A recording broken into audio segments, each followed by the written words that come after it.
Hi friends, ಎಲ್ಲರಿಗೂ ನಮಸ್ಕಾರ.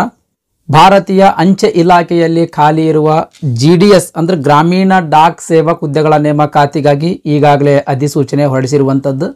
ಅಧಿಸೂಚನೆಗೆ ಸಂಬಂಧಿಸಿದಂಥ video upload ಮಾಡಿದ್ದೀನಿ ಸ್ನೇಹಿತರೆ. ಈ ಗ್ರಾಮೀಣ ಡಾಕ್ ಸೇವಕ್ ಹುದ್ದೆಗಳಿಗೆ ನಿಮ್ಮದು ಮೊಬೈಲ್ ಮೂಲಕನೇ ಯಾವ ರೀತಿ ಅರ್ಜಿ ಸಲ್ಲಿಸೋದು ಅಂತ ಅಪ್ಲಿಕೇಶನ್ ಪ್ರೋಸೆಸ್ಗೆ ಸಂಬಂಧಿಸಿದಂಥ ಮಾಹಿತಿ ಈ ವಿಡಿಯೋದೊಳಗೆ ತಿಳಿಸ್ಕೊಟ್ಟಿನಿ. ಹಾಗಾಗಿ ವಿಡಿಯೋ ಕೊನೆ ತನಕ ನೋಡ್ರಿ. ಈ ಗ್ರಾಮೀಣ ಡಾಕ್ ಸೇವಕ್ ಹುದ್ದೆಗಳಿಗೆ ನಿಮ್ದು ಮೊಬೈಲ್ ಮೂಲಕನೇ ಹ್ಯಾಂಗ ಅರ್ಜಿ ಸಲ್ಲಿಸುವುದು ಅಂತ ನೋಡೋದಾದ್ರೆ ನಿಮ್ದು ಮೊಬೈಲ್ನಲ್ಲಿ ಗೂಗಲ್ ಕ್ರೋಮ್ ಬ್ರೌಸರ್ ಓಪನ್ ಮಾಡ್ಕೊಡ್ರಿ ಅಥವಾ ಯಾವುದಾದ್ರೂ ಒಂದು ಬ್ರೌಸರ್ ಓಪನ್ ಮಾಡ್ಕೊಡ್ರಿ. ಬ್ರೌಸರ್ ಓಪನ್ ಮಾಡಿದ ಮೇಲೆ ಈ ಸರ್ಚಲ್ಲಿ ಇಂಡಿಯನ್ ಪೋಸ್ಟ್ GDS ಅಂತ ಟೈಪ್ ಮಾಡಿ ಸರ್ಚ್ ಕೊಡ್ರಿ. ಸರ್ಚ್ ಕೊಟ್ಟ ಮೇಲೆ ಈ ರೀತಿ ಪೇಜ್ ಓಪನ್ ಆಗ್ತದ. GDS ಆನ್ಲೈನ್ ಅಂತ ಒಂದು ಲಿಂಕ್ ಕಾಣ್ತದ. ಆ ಲಿಂಕ್ ಮೇಲೆ ಕ್ಲಿಕ್ ಮಾಡ್ರಿ. ಆ ಲಿಂಕ್ ಮೇಲೆ ಕ್ಲಿಕ್ ಮಾಡಿದ ತಕ್ಷಣ ಈ ರೀತಿ ಪೇಜ್ ಓಪನ್ ಆಗ್ತದ. ನೀವು ನೋಟಿಫಿಕೇಶನ್ ಓದಬೇಕಾಗಿತ್ತು ಅಂತಂದ್ರೆ ಇಲ್ಲಿ ಪ್ಲಸ್ ಚಿಹ್ನೆ ಅದ ನೋಡ್ರಿ. ಈ ಪ್ಲಸ್ ಚಿಹ್ನೆ ಮೇಲೆ ಕ್ಲಿಕ್ ಮಾಡ್ರಿ.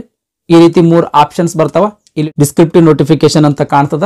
ಈ ಡಿಸ್ಕ್ರಿಪ್ಟಿವ್ ನೋಟಿಫಿಕೇಶನ್ ಮೇಲೆ ಕ್ಲಿಕ್ ಮಾಡಿದ್ರೆ ಅಂತ ತಿಳ್ಕೊಳ್ರಿ, ನೋಟಿಫಿಕೇಶನ್ ಡೌನ್ಲೋಡ್ ಆಗ್ತದ. ನೀವು ನೋಟಿಫಿಕೇಶನ್ ಓದಬಹುದು. ಪ್ರಸ್ತುತ ವಿಡಿಯೋದೊಳಗ ಅಪ್ಲಿಕೇಶನ್ ಹ್ಯಾಂಗ್ ಹಾಕೋದು ಅಂತ ನೋಡ್ತಾ ಇದೀವಿ. ಹಾಗಾಗಿ ಇಲ್ಲಿ ಸ್ಟೇಜ್ 1 ರಿಜಿಸ್ಟ್ರೇಷನ್ ಅಂತ ಒಂದು ಲಿಂಕ್ ಕಾಣ್ತಿರ್ತದ. ಆ ಲಿಂಕ್ ಮೇಲೆ ಕ್ಲಿಕ್ ಮಾಡ್ರಿ. ಆ ಲಿಂಕ್ ಮೇಲೆ ಕ್ಲಿಕ್ ಮಾಡಿದ ತಕ್ಷಣ 4 ಆಪ್ಷನ್ಸ್ಗಳು ಕಾಣ್ತವ. ಫಸ್ಟ್ ಆಪ್ಷನ್ ಮೇಲೆ ಕ್ಲಿಕ್ ಮಾಡ್ರಿ. ಫಸ್ಟ್ ಆಪ್ಷನ್ ಮೇಲೆ ಕ್ಲಿಕ್ ಮಾಡಿದ ತಕ್ಷಣ ಅಪ್ಲಿಕೇಶನ್ ಫಾರ್ಮ್ ಓಪನ್ ಆಯ್ತು ಸ್ನೇಹಿತರೆ. GDS ಅರ್ಜಿ ಸಲ್ಲಿಸುವುದಕ್ಕಾಗಿ ರಿಜಿಸ್ಟರ್ ಮಾಡ್ಕೊಳ್ಬೇಕು ಸ್ನೇಹಿತರೆ. ಸೀರಿಯಲ್ ನಂಬರ್ 1 ಮೊಬೈಲ್ ನಂಬರ್, ನಿಮ್ದು ಮೊಬೈಲ್ ನಂಬರ್ ತುಂಬ್ರಿ. ಮೊಬೈಲ್ ನಂಬರ್ ತುಂಬಿ ಇಲ್ಲಿ ವ್ಯಾಲಿಡೇಟ್ ಮೊಬೈಲ್ ನಂಬರ್ ಮೇಲೆ ಕ್ಲಿಕ್ ಮಾಡಿ. ವ್ಯಾಲಿಡೇಟ್ ಮೊಬೈಲ್ ನಂಬರ್ ಮೇಲೆ ಕ್ಲಿಕ್ ಮಾಡಿದ ತಕ್ಷಣ ಈ ರೀತಿ ನಿಮ್ದು ಮೊಬೈಲ್ಗೆ OTP ಬಂದಿರತಕ್ಕಂಥದ್ದಕ್ಕೆ ಸಂಬಂಧಿಸಿದಂಗೆ ಮೆಸೇಜ್ ಡಿಸ್ಪ್ಲೇ ಆಗ್ತದ. ಇಲ್ಲಿ ಓಕೆ ಮೇಲೆ ಕ್ಲಿಕ್ ಮಾಡ್ರಿ. ಓಕೆ ಮೇಲೆ ಕ್ಲಿಕ್ ಮಾಡಿದ ಮೇಲೆ ನಿಮ್ದು ಮೊಬೈಲಿಗೆ ಆಲ್ರೆಡಿ ಒಂದು OTP ಬಂದಿರ್ತದ್ರಿ. ಆ OTP ಇಲ್ಲಿ ತುಂಬಿ ಸಬ್ಮಿಟ್ OTP ಮೇಲೆ ಕ್ಲಿಕ್ ಮಾಡ್ರಿ. ಸಬ್ಮಿಟ್ OTP ಮೇಲೆ ಕ್ಲಿಕ್ ಮಾಡಿದ ತಕ್ಷಣ ಮೊಬೈಲ್ ನಂಬರ್ ವೆರಿಫೈಡ್ ಸಕ್ಸಸ್ಫುಲ್ಲಿ ಅಂತ ಈ ರೀತಿ ಡಿಸ್ಪ್ಲೇ ಆಗ್ತದೆ ಸ್ನೇಹಿತರೆ. ನೆಕ್ಸ್ಟ್ ಇಮೇಲ್, ಇಲ್ಲಿ ನಿಮ್ದು ಇಮೇಲ್ ID ತುಂಬ್ರಿ. ಇಲ್ಲಿ ವ್ಯಾಲಿಡೇಟ್ ಇಮೇಲ್ ಮೇಲೆ ಕ್ಲಿಕ್ ಮಾಡ್ರಿ. ವ್ಯಾಲಿಡೇಟ್ ಇಮೇಲ್ ID ಮೇಲೆ ಕ್ಲಿಕ್ ಮಾಡಿದ ತಕ್ಷಣ ನಿಮ್ದು ಇಮೇಲ್ IDಗೆ OTP ಬಂದಿದ್ದಕ್ಕೆ ಸಂಬಂಧಿಸಿದಂಗೆ ಇಲ್ಲಿ ಮೆಸೇಜ್ ಡಿಸ್ಪ್ಲೇ ಆಗ್ತದ. ಇಲ್ಲಿ ಓಕೆ ಮೇಲೆ ಕ್ಲಿಕ್ ಮಾಡ್ರಿ. ಓಕೆ ಮೇಲೆ ಕ್ಲಿಕ್ ಮಾಡಿದ ತಕ್ಷಣ ಈಗಾಗಲೇ ನಿಮ್ದು ಇಮೇಲ್ IDಗೆ ಒಂದು OTP ಬಂದಿರ್ತದ. ಆ OTP ಈ ಬಾಕ್ಸ್ನಾಗ ತುಂಬಿ ಸಬ್ಮಿಟ್ OTP ಮೇಲೆ ಕ್ಲಿಕ್ ಮಾಡ್ರಿ. ಸಬ್ಮಿಟ್ ಮೇಲೆ ಕ್ಲಿಕ್ ಮಾಡಿದ ತಕ್ಷಣ ಈ ರೀತಿ ಇಮೇಲ್ ವ್ಯಾಲಿಡೇಟೆಡ್ ಸಕ್ಸಸ್ಫುಲಿ ಅಂತ ಕಾಣ್ತದ. ನೆಕ್ಸ್ಟ್ ಸೀರಿಯಲ್ ನಂಬರ್ 3 ನಿಮ್ದು ಹೆಸರು ತುಂಬ್ರಿ. SSLC ಮಾರ್ಕ್ಸ್ ಕಾರ್ಡ್ದೊಳಗೆ ಯಾವ ರೀತಿ ನಿಮ್ದು ಹೆಸರು ಇರ್ತದೋ ಅದೇ ರೀತಿ ಸೇಮ್ ಇಲ್ಲಿ ನಿಮ್ದು ಹೆಸರು ತುಂಬ್ರಿ. ನೆಕ್ಸ್ಟ್ ಈ ಬಾಕ್ಸ್ನಾಗ ನಿಮ್ಮ ತಂದೆ ಹೆಸರು ತುಂಬ್ರಿ. ಆಮೇಲೆ ಇಲ್ಲಿ ನಿಮ್ದು ಡೇಟ್ ಆಫ್ ಬರ್ತ್ ಅನ್ನ ತುಂಬ್ರಿ. ನೆಕ್ಸ್ಟ್ ಇಲ್ಲಿ ಜೆಂಡರ್ ಸೆಲೆಕ್ಟ್ ಮಾಡ್ಕೊಡ್ರಿ. ನೀವೇನು ಮೇಲು, ಫಿಮೇಲು, ಟ್ರಾನ್ಸ್ಜೆಂಡರು, ನಿಮ್ಗೆ ಅಪ್ಲಿಕೇಬಲ್ ಆಗಿರ್ತಕ್ಕಂಥ ಜೆಂಡರ್ ಸೆಲೆಕ್ಟ್ ಮಾಡ್ಕೊಡ್ರಿ. ನೆಕ್ಸ್ಟ್ ಸೀರಿಯಲ್ ನಂಬರ್ 7 ಕಮ್ಯುನಿಟಿ, ಇಲ್ಲಿ ಸೆಲೆಕ್ಟ್ ಮೇಲೆ ಕ್ಲಿಕ್ ಮಾಡಿದ್ವಿ ಅಂತ ಕೊರಿ ಸ್ನೇಹಿತರೆ. ಈ ರೀತಿ ಆಪ್ಷನ್ಸ್ಗಳು ಓಪನ್ ಆಗ್ತಾವೆ. ನೀವೇನು UR EWS OBC SC ST ಯಾವ ಕೆಟಗರಿಯವರು ನೀವು ಅಂತ ಇಲ್ಲಿ ನಿಮ್ಗೆ ಅಪ್ಲಿಕೇಬಲ್ ಆಗಿರುವಂತಹ ಕೆಟಗರಿಯನ್ನು ಸೆಲೆಕ್ಟ್ ಮಾಡ್ಕೊಡ್ರಿ. Next serial number 8 circle in which secondary school passed, ಇಲ್ಲಿ ಅಂದ್ರೆ ಯಾವ ರಾಜ್ಯದಲ್ಲಿ ನೀವು 10ನೇ ತರಗತಿ ಪಾಸ್ ಆಗಿರಿ ರಾಜ್ಯ ಸೆಲೆಕ್ಟ್ ಮಾಡ್ಕೊಳ್ಬೇಕು. ನೆಕ್ಸ್ಟ್ ಇಯರ್ ಆಫ್ ಪಾಸಿಂಗ್, 10ನೇ ತರಗತಿ ಯಾವ ವರ್ಷ ಪಾಸ್ ಆಗಿದ್ದೀರಿ ಆ ವರ್ಷ ಸೆಲೆಕ್ಟ್ ಮಾಡ್ಕೊಡ್ರಿ.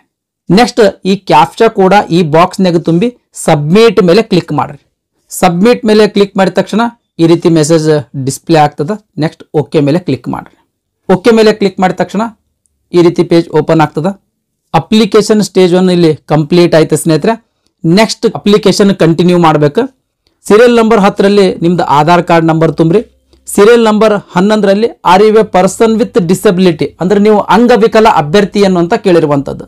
ನೀವು ಅಂಗವಿಕಲ ಅಭ್ಯರ್ಥಿ ಇದ್ರೆ ಇಲ್ಲಿ ಎಸ್ ಅಂತ ಸೆಲೆಕ್ಟ್ ಮಾಡ್ಕೊಡ್ರಿ, ಇಲ್ಲಾಂದ್ರೆ ನೋ ಅಂತ ಸೆಲೆಕ್ಟ್ ಮಾಡ್ಕೊಡ್ರಿ. ಅಂದ್ರೆ ನಿಮ್ಗೆ ಅಪ್ಲಿಕೇಬಲ್ ಆಗಿರುವಂತದ್ದನ್ನ ಇಲ್ಲಿ ಸೆಲೆಕ್ಟ್ ಮಾಡ್ಕೊಡ್ರಿ.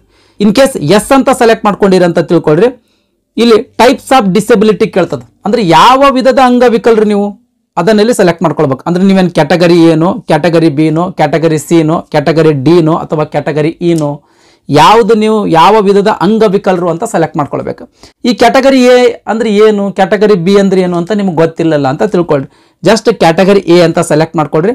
ನೆಕ್ಸ್ಟ್ ಇಲ್ಲಿ ಸಬ್ ಕ್ಯಾಟಗರಿ ಒಳಗ ಇಲ್ಲಿ ಲೋ ವಿಷನ್ ಅಂತ ಕಾಣ್ತದೆ. ನಿಮಗೆ ಲೋ ವಿಷನ್ ಇತ್ತು ಅಂತಂದ್ರೆ ಇಲ್ಲಿ ಲೋ ವಿಷನ್ ಅಂತ ಸೆಲೆಕ್ಟ್ ಮಾಡ್ಕೊಡ್ರಿ. ಇಲ್ಲಾಂದ್ರೆ ಇಲ್ಲಿ ಕ್ಯಾಟಗರಿ ಮತ್ತು ಇಲ್ಲಿ ಬಿ ಅಂತ ಸೆಲೆಕ್ಟ್ ಮಾಡ್ಕೊಡ್ರಿ.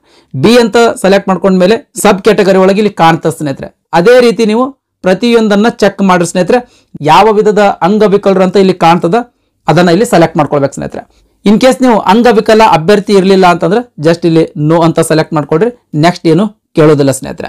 Next serial number 12 language studied in secondary school. ಅಂದ್ರೆ 10ನೇ ತರಗತಿ ಒಳಗ ಯಾವ ಲ್ಯಾಂಗ್ವೇಜ್ಗಳು ಓದಿರಿ ಅದನ್ನ ಇಲ್ಲಿ ಸೆಲೆಕ್ಟ್ ಮಾಡ್ಕೊಳ್ಬೇಕು ಸ್ನೇಹಿತರೆ. First language, second language, third language ಅಂದ್ರೆ ಪ್ರಥಮ ಭಾಷೆ, ದ್ವಿತೀಯ ಭಾಷೆ, ತೃತೀಯ ಭಾಷೆ ಯಾವ್ದು ಓದಿರಿ ನೀವು ಆ ಭಾಷೆ ಸೆಲೆಕ್ಟ್ ಮಾಡ್ಕೊಳ್ಬೇಕು ಸ್ನೇಹಿತರೆ. ಉದಾಹರಣೆಗಾಗಿ ನೋಡಿ ಸ್ನೇಹಿತರೆ, ಇಲ್ಲಿ ಸೆಲೆಕ್ಟ್ ಹಿಯರ್ ಅಂತ ಕಾಣ್ತದ, ಅದ್ರ ಮೇಲೆ ಕ್ಲಿಕ್ ಮಾಡ್ರಿ. ಫಸ್ಟ್ ಲ್ಯಾಂಗ್ವೇಜ್ ನಂದು ಕನ್ನಡ ಸ್ನೇಹಿತರೆ. ಹಾಗಾಗಿ ನಾನು ಏನ್ ಮಾಡ್ತೀನಿ, ಈ ಕನ್ನಡದ ಮುಂದೆ ಬಾಕ್ಸ್ ಕಾಣುತ್ತಲ್ಲ ಅದ್ರ ಮೇಲೆ ಕ್ಲಿಕ್ ಮಾಡ್ತೀನಿ. ಸೆಕೆಂಡ್ ಲ್ಯಾಂಗ್ವೇಜ್ ನಾನು ಇಂಗ್ಲಿಷ್ ಓದಿರುವಂಥದ್ದು, ಇಲ್ಲಿ ಇಂಗ್ಲಿಷ್ ಅಂತ ಕಾಣ್ತಿರ್ತದ, ಅದ್ರ ಮುಂದೆನೆ ಬಾಕ್ಸ್ ಕಾಣ್ತದ, ಆ ಬಾಕ್ಸ್ ಮೇಲೆ ಕ್ಲಿಕ್ ಮಾಡ್ತೀನಿ. ಈ ರೀತಿ ಪಾಸ್ ಮಾರ್ಕ್ ಬಿಡ್ಬೇಕು ಸ್ನೇಹಿತರೆ, ಅದನ್ನು ಕನ್ಫರ್ಮ್ ಮಾಡ್ಕೊಳ್ರಿ. ನೆಕ್ಸ್ಟ್ ಥರ್ಡ್ ಲ್ಯಾಂಗ್ವೇಜ್ ಹಿಂದಿ ಓದಿದ್ದೆ, ನಾನು ಹಿಂದಿ ಸೆಲೆಕ್ಟ್ ಮಾಡ್ಕೊಳ್ತೀನಿ. ಸೆಲೆಕ್ಟ್ ಮಾಡ್ಕೊಂಡು ಇಲ್ಲಿ ಓಕೆ ಮೇಲೆ ಕ್ಲಿಕ್ ಮಾಡ್ತೇನೆ. ನೀವು ಇದೇ ಪ್ರೊಸೆಸ್ ಅನ್ನ ಫಾಲೋ ಮಾಡಿ ಸ್ನೇಹಿತರೆ. ಇಲ್ಲಿ ಓಕೆ ಮೇಲೆ ಕ್ಲಿಕ್ ಮಾಡಿದ ತಕ್ಷಣ ನೋಡಿ ಸ್ನೇಹಿತರೆ, ಇಲ್ಲಿ 3 ಲ್ಯಾಂಗ್ವೇಜ್ಗಳು ಬಂದಿರುವಂಥದ್ದು. ಮತ್ತೆ ನೀವು ಇಲ್ಲಿ ಕನ್ನಡ ಫಸ್ಟ್ ಲ್ಯಾಂಗ್ವೇಜ್ ನಮ್ಗೆ ಬರಬೇಕಾಗಿತ್ತಲ್ಲ, English second language, third language Hindi ಈ ರೀತಿ ಬರಬೇಕಾಗಿತ್ತಲ್ಲ, ಇದ್ಯಾಕೆ ಇಂಗ್ಲಿಷ್ ಹಿಂದಿ ಕನ್ನಡ ಬಂದದ್ದು, ಇದ್ರ ಬಗ್ಗೆ ನೀವು ತಲೆ ಕೆಡಿಸ್ಕೊಳ್ಕೋಬೇಡ್ರಿ ಸ್ನೇಹಿತರೆ. ಅದು ಯಾವುದು ಫಾರ್ಮ್ಯಾಟ್ ಒಳಗ ಇಲ್ಲಿ ಅಪ್ಲಿಕೇಶನ್ ಒಳಗದಲ್ಲ ಅದೇ ಫಾರ್ಮ್ಯಾಟ್ನಾಗ ಬರ್ತದೆ. ಇದ್ರ ಬಗ್ಗೆ ವರಿ ಮಾಡ್ಕೊಳ್ಬೇಡ್ರಿ. ಒಟ್ಟು ನೀವು ಕರೆಕ್ಟ್ ನೀವು ಓದಿರ್ತಕ್ಕಂಥ ಲ್ಯಾಂಗ್ವೇಜ್ ಸೆಲೆಕ್ಟ್ ಮಾಡ್ಕೊಂಡಿರಲಿಲ್ಲ ಅದನ್ನ ನೀವು ಕನ್ಫರ್ಮ್ ಮಾಡ್ಕೊಳ್ರಿ ಸ್ನೇಹಿತರೆ. ನೆಕ್ಸ್ಟ್ ವೆದರ್ ಎಂಪ್ಲಾಯ್ಡ್ ಅಂತ ಕೇಳಿರುವಂಥದ್ದು, ಅಂದ್ರೆ ಈಗಾಗಲೇ ನೀವು ವರ್ಕ್ ಮಾಡ್ತಾ ಇದ್ದೀರೇನು, ಎಲ್ಲಾದ್ರೂ ಕೆಲಸ ಮಾಡ್ತಾ ಇದ್ದೀರೇನು ಅಂತ ಕೇಳಿರುವಂಥದ್ದು. ನೀವು ವರ್ಕ್ ಮಾಡ್ತಾ ಇದ್ರೆ ಇಲ್ಲಿ ಎಸ್ ಅಂತ ಸೆಲೆಕ್ಟ್ ಮಾಡ್ಕೊಡ್ರಿ, ಇಲ್ಲಾಂದ್ರೆ ನೋ ಅಂತ ಸೆಲೆಕ್ಟ್ ಮಾಡ್ಕೊಡ್ರಿ. In case serial number 13 yes ಅಂತ ಸೆಲೆಕ್ಟ್ ಮಾಡ್ಕೊಂಡ್ರಿ ಅಂತ ತಿಳ್ಕೊಡ್ರಿ. ಅಂದ್ರೆ ನಾನು ವರ್ಕ್ ಮಾಡ್ತಾ ಇದ್ದೀನಿ ಅಂತ ಸೆಲೆಕ್ಟ್ ಮಾಡ್ಕೊಂಡಿರಿ ಅಂತಂದ್ರೆ ನಿಮ್ಮ ಕಡೆ NOC ಸರ್ಟಿಫಿಕೇಟ್ ಐತೆ ಅಂತ ಕೇಳ್ತದೆ. ಅಂದ್ರೆ ನೋ ಅಬ್ಜೆಕ್ಷನ್ ಸರ್ಟಿಫಿಕೇಟ್ ಅದ ಏನಂತ ಕೇಳ್ತದ. ಈ ನೋ ಅಬ್ಜೆಕ್ಷನ್ ಸರ್ಟಿಫಿಕೇಟ್ ಏನದಲ್ಲ ಎಂಪ್ಲಾಯರ್ ಕೊಡ್ತಾರೆ ಸ್ನೇಹಿತರೆ. ಅಂದ್ರೆ NOC ಸರ್ಟಿಫಿಕೇಟ್ ನಿಮ್ಮ ಕಡೆ ಇತ್ತು ಅಂತಂದ್ರೆ ಎಸ್ ಅಂತ ಸೆಲೆಕ್ಟ್ ಮಾಡ್ಕೊಡ್ರಿ, ಇಲ್ಲಾಂದ್ರೆ ನೋ ಅಂತ ಸೆಲೆಕ್ಟ್ ಮಾಡ್ಕೊಡ್ರಿ. ನೀವು ವರ್ಕ್ ಮಾಡ್ತಾ ಇಲ್ಲ ಅಂತಂದ್ರೆ ಇಲ್ಲಿ ಜಸ್ಟ್ ನೋ ಅಂತ ಸೆಲೆಕ್ಟ್ ಮಾಡ್ಕೊಡ್ರಿ ಸ್ನೇಹಿತರೆ. ನೆಕ್ಸ್ಟ್ NOC ಸರ್ಟಿಫಿಕೇಟ್ ಇಲ್ಲಿ ಟಿಕ್ ಮಾಡುವಂತ ಅವಶ್ಯಕತೆ ಇಲ್ಲ. ನೆಕ್ಸ್ಟ್ ಅಪ್ಲೋಡ್ ಫೋಟೋದ ಸೈಜ್ ನೋಡ್ರಿ 50 KB ಒಳಗಡೆನೆ ಇರಬೇಕು.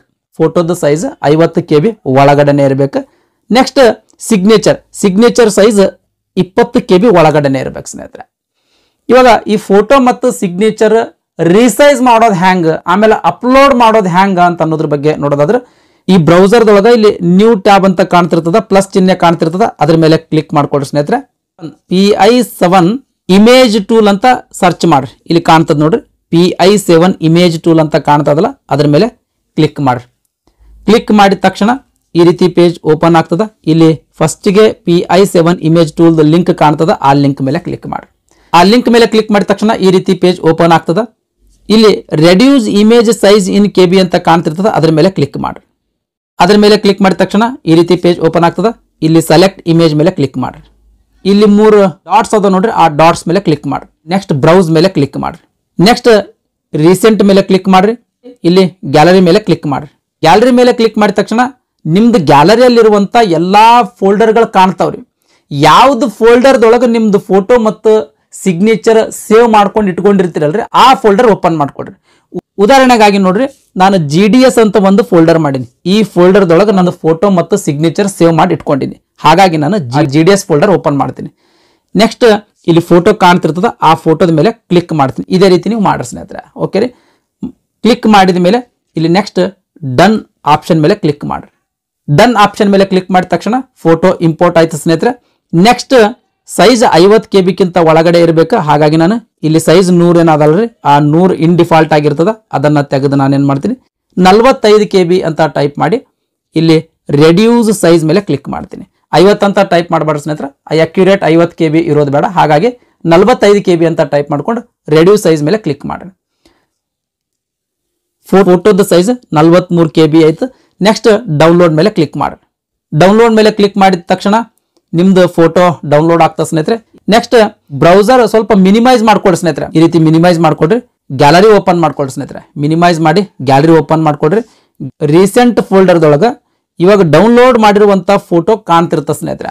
ಫಸ್ಟ್ಗೆ ಕಾಣ್ತಿರ್ತದ, ಅದನ್ನ ಸೆಲೆಕ್ಟ್ ಮಾಡ್ಕೊಂಡು ಫೋಟೋ ಮತ್ತು ಸಿಗ್ನೇಚರ್ ಯಾವ್ದು ಫೋಲ್ಡರ್ದೊಳಗೆ ಸೇವ್ ಮಾಡ್ಕೊಂಡಿರಲ್ರಿ ಆ ಫೋಲ್ಡರ್ಗೆ ಈ ಫೋಟೋ, ಈ ರಿಸೈಜ್ ಆಗಿರುವಂಥ ಫೋಟೋ ನೀವು ಮೂವ್ ಮಾಡ್ಕೊಳ್ಬೇಕು ಸ್ನೇಹಿತರೆ. ಯಾಕಂದ್ರೆ ಅಪ್ಲೋಡ್ ಮಾಡುವಂಥ ಸಂದರ್ಭದಲ್ಲಿ ಈಸಿ ಆಗ್ತದೆ, ಕನ್ಫ್ಯೂಸ್ ಆಗಂಗಿಲ್ಲ. ಹಾಗಾಗಿ ನಾನು ಏನು ಮಾಡ್ತೀನಿ, ಇದನ್ನು ಮೂವ್ ಮಾಡ್ಕೊಳ್ತೀನಿ ಸ್ನೇಹಿತರೆ. ಜಸ್ಟ್ ರೀಪ್ಲೇಸ್ ಮೇಲೆ ಕ್ಲಿಕ್ ಮಾಡ್ರಿ. ಅದು ಹಳೇದು ರಿಸೈಜ್ ಇಲ್ಲದೆ ಇರುವಂಥ ಫೋಟೋ ಏನಾದಲ್ರಿ ಸ್ನೇಹಿತರೆ, ಅದು ರಿಪ್ಲೇಸ್ ಆಗ್ತದೆ. ನೆಕ್ಸ್ಟ್ ಆ ಫೋಲ್ಡರ್ ಓಪನ್ ಮಾಡ್ಕೊಡ್ರಿ ಸ್ನೇಹಿತರೆ. ಇವಾಗ ಈ ಫೋಟೋದ ಸೈಜ್ ನೋಡೋದಾದ್ರೆ ಅದ್ರ ಮೇಲೆ ಕ್ಲಿಕ್ ಮಾಡ್ರಿ. ಇಲ್ಲಿ ಒಂದು ಐ ಬಟನ್ ಕಾಣ್ತದೆ, ಅದ್ರ ಮೇಲೆ ಕ್ಲಿಕ್ ಮಾಡ್ರಿ. ಐ ಬಟನ್ ಮೇಲೆ ಕ್ಲಿಕ್ ಮಾಡಿದ ತಕ್ಷಣ ಸೈಜ್ ನೋಡ್ರಿ ಸ್ನೇಹಿತರೆ 44.29 KB ಆಯ್ತು ಸ್ನೇಹಿತರೆ. ಈ ಡೌನ್ಲೋಡ್ ಮಾಡಿದ ಮೇಲೆ ಸ್ವಲ್ಪ ಸೈಜ್ ಅದರದ್ದು ಹೆಚ್ಚಿಗೆ ಆಗಿದೆ ಸ್ನೇಹಿತರೆ.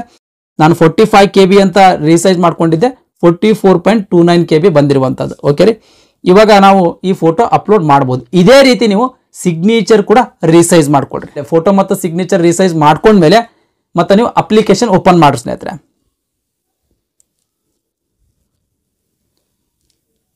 ಇವಾಗ ಅಪ್ಲೋಡ್ ಮಾಡೋದು ಹೆಂಗ ಅಂತ ಅನ್ನೋದ್ರ ಬಗ್ಗೆ ನೋಡೋದಾದ್ರೆ ಇಲ್ಲಿ ಅಪ್ಲೋಡ್ ಫೋಟೋದ ಮುಂದೆ ಚೂಸ್ ಫೈಲ್ ಅಂತ ಕಾಣ್ತಿರ್ತದ, ಆ ಚೂಸ್ ಫೈಲ್ ಮೇಲೆ ಕ್ಲಿಕ್ ಮಾಡ್ರಿ. ಇಲ್ಲಿ ಮೀಡಿಯಾ ಪಿಕ್ಕರ್ ಮೇಲೆ ಕ್ಲಿಕ್ ಮಾಡ್ರಿ. ರೀಸೆಂಟ್ ಮೇಲೆ ಕ್ಲಿಕ್ ಮಾಡಿ ಗ್ಯಾಲರಿ ಸೆಲೆಕ್ಟ್ ಮಾಡ್ಕೊಡ್ರಿ. ಗ್ಯಾಲರಿ ಮೇಲೆ ಕ್ಲಿಕ್ ಮಾಡಿದ ತಕ್ಷಣ ಗ್ಯಾಲರಿಯಲ್ಲಿರುವಂಥ ಎಲ್ಲ ಫೋಲ್ಡರ್ಗಳು ಕಾಣ್ತವ. ಯಾವುದು ಫೋಲ್ಡರ್ದೊಳಗೆ ನೀವು ಫೋಟೋ ಮತ್ತು ಸಿಗ್ನೇಚರ್ ಸೇವ್ ಮಾಡ್ಕೊಂಡಿರ್ತೀರಲ್ರಿ, ಆ ಫೋಲ್ಡರ್ ಓಪನ್ ಮಾಡ್ಕೊಡ್ರಿ. ಆ ಫೋಲ್ಡರ್ ಓಪನ್ ಮಾಡ್ಕೊಂಡ್ಮೇಲೆ ಅಲ್ಲಿ ಫೋಟೋ ಕಾಣ್ತಿರ್ತದ, ಆ ಫೋಟೋದ ಮೇಲೆ ಕ್ಲಿಕ್ ಮಾಡ್ರಿ.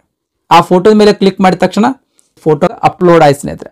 ನೆಕ್ಸ್ಟ್ ಅದೇ ರೀತಿ ಸಿಗ್ನೇಚರ್ ಕೂಡ ಅಪ್ಲೋಡ್ ಮಾಡ್ರಿ ಸ್ನೇಹಿತರೆ. ನೆಕ್ಸ್ಟ್ ಸಬ್ಮಿಟ್ ಮೇಲೆ ಕ್ಲಿಕ್ ಮಾಡ್ರಿ. ಸಬ್ಮಿಟ್ ಮೇಲೆ ಕ್ಲಿಕ್ ಮಾಡಿದ ತಕ್ಷಣ ಇಲ್ಲಿ ತನಕ ಏನು ಅಪ್ಲಿಕೇಶನ್ ತುಂಬಿರ್ತಿರಲ್ರಿ, ಆ ಎಲ್ಲ ಡೀಟೇಲ್ಸ್ ಇಲ್ಲಿ ಕಾಣ್ತಿರ್ತದ. ಪ್ರತಿಯೊಂದನ್ನ ಚೆಕ್ ಮಾಡ್ಕೊಡ್ರಿ. ತುಂಬಿರ್ತಕ್ಕಂಥ ಡೀಟೇಲ್ಸ್ ಎಲ್ಲಾನು ಕರೆಕ್ಟ್ ಇತ್ತು ಅಂತಂದ್ರೆ ಈ ಬಾಕ್ಸ್ ಮೇಲೆ ಕ್ಲಿಕ್ ಮಾಡ್ರಿ. ಈ ರೀತಿ ಪಾಸ್ ಮಾರ್ಕ್ ಬೀಳ್ತದ. ನೆಕ್ಸ್ಟ್ ಸಬ್ಮಿಟ್ ಮೇಲೆ ಕ್ಲಿಕ್ ಮಾಡ್ರಿ. ಸಬ್ಮಿಟ್ ಮೇಲೆ ಕ್ಲಿಕ್ ಮಾಡಿದ ತಕ್ಷಣ ರಿಜಿಸ್ಟ್ರೇಷನ್ ಕಂಪ್ಲೀಟ್ ಆಯ್ತು ಸ್ನೇಹಿತರೆ. ರಿಜಿಸ್ಟ್ರೇಷನ್ ನಂಬರ್ ಕೂಡ ಜನರೇಟ್ ಆಗಿರ್ತದ. ಅದೇ ರೀತಿ ನಿಮ್ದು ಮೊಬೈಲ್ಗೂ ಕೂಡ ರಿಜಿಸ್ಟ್ರೇಷನ್ ನಂಬರ್ ಬಂದಿರ್ತದೆ ಸ್ನೇಹಿತರೆ. ನೆಕ್ಸ್ಟ್ ಕಂಟಿನ್ಯೂ ಟು ಅಪ್ಲೈ ಮೇಲೆ ಕ್ಲಿಕ್ ಮಾಡ್ರಿ. ಕಂಟಿನ್ಯೂ ಟು ಅಪ್ಲೈ ಮೇಲೆ ಕ್ಲಿಕ್ ಮಾಡಿದ ತಕ್ಷಣ ಈ ರೀತಿ ಪೇಜ್ ಓಪನ್ ಆಗ್ತದ. ಇಲ್ಲಿ ಸರ್ಕಲ್ ಅನ್ನ ಸೆಲೆಕ್ಟ್ ಮಾಡ್ಕೊಳ್ಬೇಕ್ರಿ, ಅಂದ್ರೆ ಸ್ಟೇಟ್ ಅನ್ನ ಸೆಲೆಕ್ಟ್ ಮಾಡ್ಕೊಳ್ಬೇಕ್ರಿ. ಯಾವ ರಾಜ್ಯದೊಳಗಿನ GDS ಹುದ್ದೆಗಳಿಗೆ ಅರ್ಜಿ ಸಲ್ಲಿಸಬೇಕು ಅನ್ಕೊಂಡಿರ್ತೀರಿ ಆ ರಾಜ್ಯ ಸೆಲೆಕ್ಟ್ ಮಾಡ್ಕೊಳ್ಬೇಕು ಸ್ನೇಹಿತರೆ. ನೆಕ್ಸ್ಟ್ ಸಬ್ಮಿಟ್ ಮೇಲೆ ಕ್ಲಿಕ್ ಮಾಡ್ರಿ. ನೆಕ್ಸ್ಟ್ ಇಲ್ಲಿ ಓಕೆ ಮೇಲೆ ಕ್ಲಿಕ್ ಮಾಡ್ರಿ. ಓಕೆ ಮೇಲೆ ಕ್ಲಿಕ್ ಮಾಡಿದ ತಕ್ಷಣ ನಿಮಗೂ ಒಂದು OTP ಬಂದಿರ್ತದ್ರಿ. ಆ OTP ಬಾಕ್ಸ್ ನಲ್ಲಿ ತುಂಬಿ, ಈ ಕ್ಯಾಪ್ಚಾ ಕೂಡ ಈ ಬಾಕ್ಸ್ ನಲ್ಲಿ ತುಂಬಿ ನೆಕ್ಸ್ಟ್ ಮೇಲೆ ಕ್ಲಿಕ್ ಮಾಡ್ರಿ. ನೆಕ್ಸ್ಟ್ ಮೇಲೆ ಕ್ಲಿಕ್ ಮಾಡಿದ ತಕ್ಷಣ ಈ ರೀತಿ ಪೇಜ್ ಓಪನ್ ಆಗ್ತದ. ಇಲ್ಲಿ ಅಡ್ರೆಸ್ ಡೀಟೇಲ್ಸ್ ತುಂಬಬೇಕ್ರಿ. ಕಮ್ಯುನಿಕೇಶನ್ ಅಡ್ರೆಸ್, ಆಮೇಲೆ ಪರ್ಮನೆಂಟ್ ಅಡ್ರೆಸ್, ಅಂದ್ರೆ ಪತ್ರ ವ್ಯವಹಾರದ ವಿಳಾಸ ಆಮೇಲೆ ಖಾಯಂ ವಿಳಾಸ, 2 ವಿಳಾಸಗಳು ಇಲ್ಲಿ ತುಂಬಬೇಕು ಸ್ನೇಹಿತರೆ. ಕಮ್ಯುನಿಕೇಶನ್ ಅಡ್ರೆಸ್ ಒಳಗೆ ಡೋರ್, ಹೌಸ್, ಅಪಾರ್ಟ್ಮೆಂಟ್ ನಂಬರ್, ಮನೆ ಸಂಖ್ಯೆ ಅಥವಾ ಅಪಾರ್ಟ್ಮೆಂಟ್ ಸಂಖ್ಯೆ ಅಥವಾ ಅಪಾರ್ಟ್ಮೆಂಟ್ ನಂಬರ್, ಆ ನಂಬರ್ ಇಲ್ಲಿ ತುಂಬಬೇಕು. ಇನ್ ಕೇಸ್ ನಿಮ್ಗೆ ಮನೆ ನಂಬರ್ ಇಲ್ರಿ ನಮ್ದು ಅನ್ನಂಗಿತ್ತಂದ್ರೆ ಇಲ್ಲಿ ಜಸ್ಟ್ ಯಾಶ್ ಅಂತ ತುಂಬ್ರಿ ಸ್ನೇಹಿತರೆ. ನೆಕ್ಸ್ಟ್ ಸ್ಟ್ರೀಟ್ ಅಂದ್ರೆ ಯಾವ ಬೀದಿ, ಅಂದ್ರೆ ಯಾವ್ದು ಓಣಿ ನಿಮ್ದು ಆ ಓಣಿ ಹೆಸರು ತುಂಬ್ರಿ. ನೆಕ್ಸ್ಟ್ ಸಿಟಿ ಅಥವಾ ವಿಲೇಜ್, ಸಿಟಿ ಒಳಗಿದ್ರೆ ಯಾವ್ದು ನಿಮ್ದು ಸಿಟಿ ಹೆಸರು ತುಂಬ್ರಿ. ವಿಲೇಜ್ ಒಳಗೆ ಹಳ್ಳಿ ಒಳಗಿದ್ರೆ ನಿಮ್ದು ಊರಿನ ಹೆಸರು ತುಂಬ್ರಿ. ನೆಕ್ಸ್ಟ್ ಪಂಚಾಯತ್, ಮಂಡಲ್ ಅಥವಾ ಡಿಸ್ಟಿಕ್, ಇಲ್ಲಿ ತಾಲೂಕಿನ ಹೆಸರು ಮತ್ತು ಡಿಸ್ಟಿಕ್ ಹೆಸರು ತುಂಬ್ರಿ. ನೆಕ್ಸ್ಟ್ ಈ ಬಾಕ್ಸ್ನಾಗ ಪಿನ್ ಕೋಡ್ ನಂಬರ್ ತುಂಬ್ರಿ ಸ್ನೇಹಿತರೆ. ಈ communication address, permanent address same ಇತ್ತು ಅಂತಂದ್ರೆ ಈ ಬಾಕ್ಸ್ ಮೇಲೆ ಟಿಕ್ ಮಾಡ್ರಿ. ಈ ಕಮ್ಯುನಿಕೇಶನ್ ಅಡ್ರೆಸ್ ಒಳಗೆ ಏನ್ ತುಂಬಿರ್ತಿರಲ್ರಿ ಅದೇ ಇಲ್ಲಿ ಫೆಚ್ ಆಗ್ತದೆ ಸ್ನೇಹಿತರೆ. ಓಕೆ ರೀ. ಇನ್ ಕೇಸ್ ಕಮ್ಯುನಿಕೇಶನ್ ಅಡ್ರೆಸ್ಸೇ ಬೇರೆ, ಪರ್ಮನೆಂಟ್ ಅಡ್ರೆಸ್ಸೇ ಬೇರೆ ಅಂತ ಅನ್ನೋರಿದ್ರಿ ಅಂತಂದ್ರೆ ಮತ್ತೊಮ್ಮೆ ಇಲ್ಲಿ ಪರ್ಮನೆಂಟ್ ಅಡ್ರೆಸ್ ತುಂಬ್ರಿ ಸ್ನೇಹಿತರೆ. ನೆಕ್ಸ್ಟ್ ಕ್ವಾಲಿಫಿಕೇಶನ್ ಡೀಟೇಲ್ಸ್ ತುಂಬಬೇಕ್ರಿ. ಇಲ್ಲಿ ಸೆಲೆಕ್ಟ್ ಬೋರ್ಡ್ ಅನ್ನ ಸೆಲೆಕ್ಟ್ ಮಾಡ್ಬೇಕು. ಅಂದ್ರೆ 10ನೇ ತರಗತಿ ಯಾವ ಬೋರ್ಡಿನಿಂದ ನೀವು ಪಾಸ್ ಆಗಿರಿ ಆ ಬೋರ್ಡಿನ ಹೆಸರನ್ನ ಇಲ್ಲಿ ಸೆಲೆಕ್ಟ್ ಮಾಡ್ಕೊಳ್ಬೇಕು ಸ್ನೇಹಿತರೆ. ಉದಾಹರಣೆಗಾಗಿ ಸ್ಟೇಟ್ ಬೋರ್ಡ್ ಇಂದ ನೀವು 10ನೇ ತರಗತಿ ಪಾಸ್ ಆಗಿದ್ರಿ ಅಂತ ತಿಳ್ಕೊಳ್ರಿ. Karnataka secondary education examination board ಅಂತ ಇರುವಂತದ್ದು ಸ್ನೇಹಿತರೆ. ಅಂದ್ರೆ ಸ್ಟೇಟ್ ಬೋರ್ಡ್ ಇಂದ ಹೆಸರು Karnataka secondary education examination board ಅಂತ ಇರುವಂತದ್ದು, ಅದನ್ನ ನೀವು ಸೆಲೆಕ್ಟ್ ಮಾಡ್ಕೊಳ್ಬೇಕ್ರಿ. ಇನ್ ಕೇಸ್ ನೀವು ಸೆಂಟ್ರಲ್ ಬೋರ್ಡ್ ಇಂದ SSLC ಪಾಸ್ ಆಗಿದ್ರಿ ಅಂತಂದ್ರೆ central board of secondary education ಅಂತ ಇರ್ತದ, ಅದನ್ನ ನೀವು ಸೆಲೆಕ್ಟ್ ಮಾಡಬಹುದು ಸ್ನೇಹಿತರೆ. ನಂದು ಸ್ಟೇಟ್ ಬೋರ್ಡ್ ಇಂದ 10ನೇ ತರಗತಿ ಮುಗಿದಿರುವಂತದ್ದು ಸ್ನೇಹಿತರೆ, ಹಾಗಾಗಿ ನಾನು Karnataka secondary education examination board ಅಂತ ಸೆಲೆಕ್ಟ್ ಮಾಡ್ತೀನಿ. ಇಲ್ಲಿ ಮತ್ತೆ Karnataka secondary education examination board ಒಳಗೆ 2 ಕಾಣ್ತಾವ್ರಿ. ಒಂದು ಜೂನಿಯರ್ ಟೆಕ್ನಿಕಲ್ ಸ್ಕೂಲ್ಸ್ ಒಂದು Karnataka secondary education examination board ಅಂತ ಕಾಣ್ತಿರುವಂತದ್ದು, ಆಮೇಲೆ Karnataka education examination board normal ಇನ್ನೊಂದು ಕಾಣ್ತಿರುವಂತದ್ದು. ಇಲ್ಲಿ ನಾನು 2ನೇದು ಸೆಲೆಕ್ಟ್ ಮಾಡ್ತೀನಿ ಸ್ನೇಹಿತರೆ. ಯಾಕಂದ್ರೆ ಟೆಕ್ನಿಕಲ್ದ ಫೀಲ್ಡ್ ಒಳಗೆ ನಂದು SLC ಮುಗುದಿಲ್ಲ, ನಂದು ನಾರ್ಮಲ್ SLC ಮುಗಿದಿರುವಂಥದ್ದು. ಹಾಗಾಗಿ ನಾನು Karnataka secondary education examination board 1995 to 2014 ಅಂತ ಸೆಲೆಕ್ಟ್ ಮಾಡ್ತೀನಿ ಸ್ನೇಹಿತರೆ. ಇಲ್ಲಿ ಇಯರ್ ಕೂಡ ಚೇಂಜ್ ಆಗ್ತದೆ. ನಿಮ್ದು 2020ರಲ್ಲಿ SLC ಪಾಸ್ ಆಗಿದ್ರಿ ಅಂತಂದ್ರೆ ಇಲ್ಲಿ 2020 ಅಂತ ಕಾಣ್ತಿರ್ತದೆ ಸ್ನೇಹಿತರೆ. ಓಕೆ ರೀ, ಇಲ್ಲಿ ನಿಮ್ಗೆ ಅಪ್ಲಿಕೇಬಲ್ ಆಗಿರುವಂತ ಬೋರ್ಡ್ ಅನ್ನ ಇಲ್ಲಿ ಸೆಲೆಕ್ಟ್ ಮಾಡ್ಕೊಳ್ಳಿ ಸ್ನೇಹಿತರೆ. Next select result type. ಇಲ್ಲಿ ಸೆಲೆಕ್ಟ್ ರಿಸಲ್ಟ್ ಟೈಪ್ ಮೇಲೆ ಕ್ಲಿಕ್ ಮಾಡ್ರಿ. ಮಾರ್ಕ್ಸ್ ಅಂತ ಒಂದೇ ಆಪ್ಷನ್ ಇರುವಂತದ್ದು, ಹಾಗಾಗಿ ಮಾರ್ಕ್ಸ್ ಅಂತ ಸೆಲೆಕ್ಟ್ ಮಾಡ್ಕೊಡ್ರಿ. ಮಾರ್ಕ್ಸ್ ಸೆಲೆಕ್ಟ್ ಮಾಡಿದ ಮೇಲೆ ಈ ರೀತಿ ಪೇಜ್ ಓಪನ್ ಆಗ್ತದ. ಸೈನ್ಸ್ ಅಂದ್ರೆ ವಿಜ್ಞಾನ ವಿಷಯದಲ್ಲಿ ನೀವು ಎಷ್ಟು ಮಾರ್ಕ್ಸ್ ತಗೊಂಡಿರಿ ಆ ಮಾರ್ಕ್ಸ್ ಇಲ್ಲಿ ತುಂಬ್ರಿ. ಆಮೇಲೆ ಇಲ್ಲಿ ಸಬ್ಜೆಕ್ಟ್ ಸೆಲೆಕ್ಟ್ ಮಾಡ್ಕೊಡ್ರಿ ಸ್ನೇಹಿತರೆ. ಇಲ್ಲಿ ಫಸ್ಟ್ ಲ್ಯಾಂಗ್ವೇಜ್ ಅಂತ ಸೆಲೆಕ್ಟ್ ಮಾಡ್ಕೊಡ್ರಿ. ಫಸ್ಟ್ ಲ್ಯಾಂಗ್ವೇಜ್ ಸೆಲೆಕ್ಟ್ ಮಾಡ್ಕೊಂಡ್ಮೇಲೆ ಇಲ್ಲಿ ಫಸ್ಟ್ ಲ್ಯಾಂಗ್ವೇಜ್ ಒಳಗೆ ಎಷ್ಟು ಮಾರ್ಕ್ಸ್ ನೀವು ತಗೊಂಡಿರಿ ಅದನ್ನ ಇಲ್ಲಿ ತುಂಬ್ರಿ. ನೆಕ್ಸ್ಟ್ ಗಣಿತದೊಳಗೆ ಎಷ್ಟು ಮಾರ್ಕ್ಸ್ ತಗೊಂಡ್ರಿ ಈ ಬಾಕ್ಸ್ನಾಗ ತುಂಬ್ರಿ. ಸೋಷಿಯಲ್ ಸೈನ್ಸ್ ಒಳಗೆ ಎಷ್ಟು ಮಾರ್ಕ್ಸ್ ತಗೊಂಡ್ರಿ ಇಲ್ಲಿ ತುಂಬ್ರಿ ಸ್ನೇಹಿತರೆ. ನೆಕ್ಸ್ಟ್ ಸೆಕೆಂಡ್ ಲ್ಯಾಂಗ್ವೇಜ್ ಇಲ್ಲಿ ಸೆಲೆಕ್ಟ್ ಮಾಡ್ಬೇಕು ಸ್ನೇಹಿತರೆ. ಸೆಕೆಂಡ್ ಲ್ಯಾಂಗ್ವೇಜ್ ಯಾವ್ದು ಓದ್ರಿ ನಿಮ್ಗೆ ಅಪ್ಲಿಕೇಬಲ್ ಆಗಿರುವಂತದ್ದನ್ನ ಇಲ್ಲಿ ಸೆಲೆಕ್ಟ್ ಮಾಡ್ಕೊಡ್ರಿ. ನೆಕ್ಸ್ಟ್ ಥರ್ಡ್ ಲ್ಯಾಂಗ್ವೇಜ್ ಯಾವ್ದು ಓದ್ರಿ ಅಂದ್ರೆ ತೃತೀಯ ಭಾಷೆ ಯಾವ ವಿಷಯವಾಗಿ ಓದ್ರಿ ಆ ವಿಷಯವನ್ನ ಇಲ್ಲಿ ಸೆಲೆಕ್ಟ್ ಮಾಡ್ಕೊಳ್ಬೇಕು ಸ್ನೇಹಿತರೆ. ನೆಕ್ಸ್ಟ್ ಅದೇ ರೀತಿ ಇಂಗ್ಲಿಷ್ನೊಳಗೆ ಎಷ್ಟು ಮಾರ್ಕ್ಸ್ ತೊಗೊಂಡ್ರಿ, ಹಿಂದಿ ಒಳಗೆ ಎಷ್ಟು ಮಾರ್ಕ್ಸ್ ತೊಗೊಂಡ್ರಿ ಇಲ್ಲಿ ತಗೊಂಡಿರುವಂತ ಮಾರ್ಕ್ಸ್ ಅನ್ನ ತುಂಬಕ್ ಸ್ನೇಹಿತರೆ. ನೆಕ್ಸ್ಟ್ ಎಲ್ಲ ತುಂಬಿದ ಮೇಲೆ ಸೇವ್ ಅಂಡ್ ಕಂಟಿನ್ಯೂ ಮೇಲೆ ಕ್ಲಿಕ್ ಮಾಡ್ರಿ. ಸೇವ್ ಅಂಡ್ ಕಂಟಿನ್ಯೂ ಮೇಲೆ ಕ್ಲಿಕ್ ಮಾಡಿದ ತಕ್ಷಣ ಈ ರೀತಿ ಮೆಸೇಜ್ ಪಾಪ್ ಆಗ್ತದ. ಜಸ್ಟ್ ಇಲ್ಲಿ ಓಕೆ ಮೇಲೆ ಕ್ಲಿಕ್ ಮಾಡ್ರಿ. ಓಕೆ ಮೇಲೆ ಕ್ಲಿಕ್ ಮಾಡಿದ ತಕ್ಷಣ ಈ ರೀತಿ ಪೇಜ್ ಓಪನ್ ಆಗ್ತದ. Next select division applying for ಅಂದ್ರೆ ಯಾವ ಜಿಲ್ಲೆಯಲ್ಲಿ ಖಾಲಿ ಇರುವಂತಹ ಹುದ್ದೆಗಳಿಗೆ ಅರ್ಜಿ ಸಲ್ಲಿಸಬೇಕಂತೀರಿ ಆ ಜಿಲ್ಲೆ ಸೆಲೆಕ್ಟ್ ಮಾಡ್ಕೊಳ್ಬೇಕು ಸ್ನೇಹಿತರೆ. ಡಿವಿಷನ್ ಸೆಲೆಕ್ಟ್ ಮಾಡ್ಕೊಂಡ್ಮೇಲೆ ಆ ಡಿವಿಷನ್ ನಲ್ಲಿ ಖಾಲಿ ಇರುವಂತ ಎಲ್ಲಾ ಹುದ್ದೆಗಳದ ಲಿಸ್ಟ್ ಕಾಣ್ತಾ ಸ್ನೇಹಿತರೆ. ಹುದ್ದೆಗಳ ಪ್ರಿಫರೆನ್ಸ್ ಕೊಡ್ಬೇಕು ಸ್ನೇಹಿತರೆ. ಯಾವ ರೀತಿ ಪ್ರಿಫರೆನ್ಸ್ ಕೊಡೋದು ಅಂತ ಅನ್ನೋದ್ರ ಬಗ್ಗೆ ನೋಡೋದಾದ್ರೆ ಫಸ್ಟ್ ನಿಮ್ದು ಕ್ಯಾಟಗರಿಗೆ ಯಾವ್ಯಾವ ಆಫೀಸ್ದೊಳಗೆ ಯಾವ್ದಾವ್ದು ಹುದ್ದೆಗಳು ಖಾಲಿ ಅದಾವ ಅಂತ ಒಮ್ಮೆ ನೋಡ್ಕೊಳ್ರಿ ಸ್ನೇಹಿತರೆ. ಉದಾಹರಣೆಗಾಗಿ ನೀವು OBC ಕ್ಯಾಟಗರಿಯವರು ಅಂತ ಅನ್ಕೊಳ್ರಿ. ಇಲ್ಲಿ ನೋಡ್ರಿ OBC ಕ್ಯಾಟಗರಿಗೆ ಇಲ್ಲೊಂದು ಹುದ್ದೆ ಖಾಲಿ ಅದ, ಇಲ್ಲೊಂದು ಹುದ್ದೆ ಖಾಲಿ ಅದ, ಇಲ್ಲೊಂದು ಹುದ್ದೆ ಖಾಲಿ ಅದ. ಈ ಪೇಜ್ನಾಗ 3 ಹುದ್ದೆಗಳ ಖಾಲಿ ಅದಾವ್ರಿ. ಇಲ್ಲಿ ನೋಡ್ರಿ ಬಿಲ್ವಾರ್ BOದೊಳಗೆ GDS BPM ಹುದ್ದೆ ಖಾಲಿ ಇರುವಂತಂದ್ರೆ ಬ್ರಾಂಚ್ ಪೋಸ್ಟ್ ಮಾಸ್ಟರ್ ಹುದ್ದೆ ಖಾಲಿ ಇರುವಂತದ್ದು. ನೆಕ್ಸ್ಟ್ ಹಲ್ಚೆರ BOದೊಳಗೂ ಕೂಡ ಬ್ರಾಂಚ್ ಪೋಸ್ಟ್ ಮಾಸ್ಟರ್ ಹುದ್ದೆ ಖಾಲಿ ಇರುವಂತದ್ದು. ನೆಕ್ಸ್ಟ್ ಕಪನೂರು BOದೊಳಗೂ ಕೂಡ ಬ್ರಾಂಚ್ ಪೋಸ್ಟ್ ಮಾಸ್ಟರ್ ಹುದ್ದೆ ಖಾಲಿ ಇರುವಂತದ್ದು. ನೆಕ್ಸ್ಟ್ ಇಲ್ಲಿ ಸೆಕೆಂಡ್ ಪೇಜ್ ಮೇಲೆ ಕ್ಲಿಕ್ ಮಾಡ್ರಿ. ಸೆಕೆಂಡ್ ಪೇಜ್ ಮೇಲೆ ಕ್ಲಿಕ್ ಮಾಡಿದ ತಕ್ಷಣ ಸೆಕೆಂಡ್ ಪೇಜ್ ಓಪನ್ ಆಗ್ತದೆ ಸ್ನೇಹಿತರೆ. ಇಲ್ಲಿ ನೋಡ್ರಿ ನಿಮ್ದು ಕ್ಯಾಟಗರಿಗೆ ಯಾವ್ದಾದ್ರು ಹುದ್ದೆಗಳು ಅದಾವೆ ನೋಡ್ರಿ. ಇಲ್ಲೊಂದು ಐತ್ ನೋಡ್ರಿ OBC ಎಲ್ರಿ. ಸನ್ನತಿ BOದೊಳಗೆ ಇಲ್ಲಿಯೂ ಕೂಡ BPM ಹುದ್ದೆ ಖಾಲಿ ಇರುವಂತದ್ದು. ನೆಕ್ಸ್ಟ್ ಸೋನ್ BOದೊಳಗೂ ಕೂಡ BPM ಹುದ್ದೆ ಖಾಲಿ ಇರುವಂತದ್ದು. ವಾಡಿ SOದೊಳಗೆ ಡಾಕ್ ಸೇವಕ್ ಹುದ್ದೆ ಖಾಲಿ ಇರುವಂತದ್ದು. ಇವಿಷ್ಟು ಹುದ್ದೆಗಳ ಅಂದ್ರೆ OBC ಕ್ಯಾಟಗರಿ ಅವರಿಗೆ ಖಾಲಿ ಇರುವಂತದ್ದು. ಎಕ್ಸಾಂಪಲ್ಗಾಗಿ ಹೇಳಿರುವಂತದ್ದು ಸ್ನೇಹಿತರೆ. ಈ 6 ಹುದ್ದೆಗಳಲ್ಲಿ ಯಾವುದಕ್ಕೆ ಫಸ್ಟ್ ಪ್ರಿಫರೆನ್ಸ್ ಕೊಡ್ಬೇಕಂತೀರಿ? ಏನು ವಾಡಿ SOದಲ್ಲಿರುವಂತ ಡಾಕ್ ಸೇವಕ್ ಹುದ್ದೆಗಳಿಗೆ ಫಸ್ಟ್ ಪ್ರಿಫರೆನ್ಸ್ ಕೊಡ್ಬೇಕು ಅನ್ಕೊಂಡಿರೋ, ಅಥವಾ ಸನ್ನತಿ BOದೊಳಗಿರುವಂತ GDS BPM ಹುದ್ದೆಗಳಿಗೆ ಫಸ್ಟ್ ಪ್ರಿಫರೆನ್ಸ್ ಕೊಡ್ಬೇಕು ಅನ್ಕೊಂಡಿರೋ? ಯಾವ ಹುದ್ದೆಗೆ ನೀವು ಫಸ್ಟ್ ಪ್ರಿಫರೆನ್ಸ್, ಯಾವ ಹುದ್ದೆಗೆ ನೀವು ಸೆಕೆಂಡ್ ಪ್ರಿಫರೆನ್ಸ್ ಕೊಡ್ಬೇಕು ಅನ್ಕೊಂಡಿರ್ತೀರಿ ಇಲ್ಲಿ ಪ್ರಿಫರೆನ್ಸ್ ನಂಬರ್ ಅನ್ನ ತುಂಬಕ್ ಸ್ನೇಹಿತರೆ. ಉದಾಹರಣೆಗಾಗಿ ನಾನೇನ್ ಮಾಡ್ತೀನಿ, ಇಲ್ಲಿ ವಾಡಿ SOದೊಳಗೆ ಡಾಕ್ ಸೇವಕ್ ಹುದ್ದೆ ಖಾಲಿ ಅದಲ್ರಿ, ನಾನು ಇದಕ್ಕೆ ಫಸ್ಟ್ ಪ್ರಿಫರೆನ್ಸ್ ಕೊಡ್ತೀನಿ. ಓಕೆ ರೀ. ನೆಕ್ಸ್ಟ್ ಇಲ್ಲಿ 1ನೇ ಪೇಜಿಗೆ ಬರ್ತೀನಿ. 1ನೇ ಪೇಜ್ ಒಳಗೆ ಇಲ್ಲಿ ಬಿಲ್ವಾರ್ BOದೊಳಗೆ ನಾನು 2ನೇ ಪ್ರಿಫರೆನ್ಸ್ ಕೊಡ್ತೀನಿ. ಇಲ್ಲಿ BPM ಹುದ್ದೆ ಐತಿ, ಆದ್ರೆ ಇದು ಊರು ನಮಗೆ ಸಮೀಪ ಆಗ್ತಿತ್ತು ಅಂತ ತಿಳ್ಕೊಟ್ರೆ ನಾನು ಇಲ್ಲಿ 2ನೇ ಪ್ರಿಫರೆನ್ಸ್ ಕೊಟ್ಟೆ. ನೆಕ್ಸ್ಟ್ OBC ಎಲ್ಲೆಲ್ಲಿ ಐತಿ ನೋಡ್ತೀನಿ ಸ್ನೇಹಿತರೆ. ಸುಮ್ಮನೆ ನಾನು ಇಲ್ಲೇನು ಮಾಡ್ತೀನಿ 3ನೇ ಪ್ರಿಫರೆನ್ಸ್ ಕೊಡ್ತೀನಿ. ಎಲ್ಲ ಎಲ್ಲೆಲ್ಲಿ ಹುದ್ದೆಗಳದಾವೆ ಎಲ್ಲ ಹುದ್ದೆಗಳಿಗೆ ನಾನು ಪ್ರಿಫರೆನ್ಸ್ ಕೊಡ್ತೀನಿ ಸ್ನೇಹಿತರೆ. ಇದಕ್ಕೆ 4ನೇ ಪ್ರಿಫರೆನ್ಸ್ ಕೊಡ್ತೀನಿ. ನೆಕ್ಸ್ಟ್ ಪೇಜ್ ನಂಬರ್ 2ಕ್ಕೆ ಬಂದ್ರೆ ಮತ್ತೆ ಎಲ್ಲೆಲ್ಲಿ ಅದಾವ್ರಿ, ಇಲ್ಲಿ OBC ಸನ್ನತಿ BO ಅದ, ಇಲ್ಲಿ ನಾನೇನು ಮಾಡ್ತೀನಿ 5ನೇ ಪ್ರಿಫರೆನ್ಸ್.